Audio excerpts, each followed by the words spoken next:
Good morning my dear students.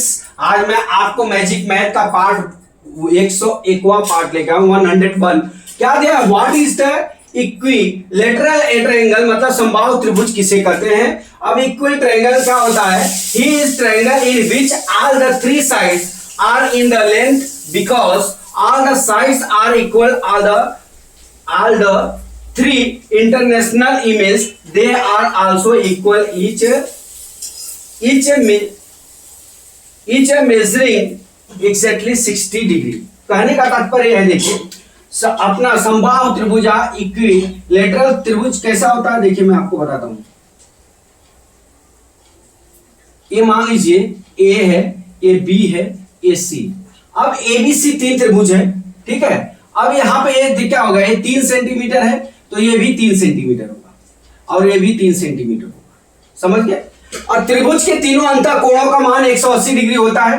अब कह रहा है क्या कि ये समबाहु त्रिभुज है तो ये भी 60 डिग्री होगा और ये भी 60 डिग्री होगा और ये भी 60 डिग्री होगा। उसी का हमने यहाँ पे एक्सप्लेन लिखा है। क्या लिखा है?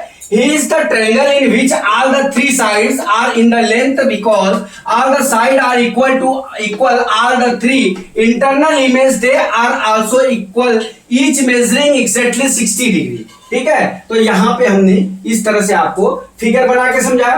अब हिंदी में क्या बोलते हैं? समबाहु त्रिभुज किसे कहते हैं? वह त्रिभुज जिसकी तीनों भुजाएं समान हो। देखिए तीनों भुजाएं समान हो तो 3-3 सेंटीमीटर का होगा लंबाई की हो और तीनों भुजाएं बराबर हो, इसके तीनों अंतःकोण बराबर हो। देखिए यहाँ तीनों अंतःकोण कितना? 60 डिग्री, 60 डिग्री, 60 डिग्री, जिसका प्रत्येक कोण का मान कितना होता है?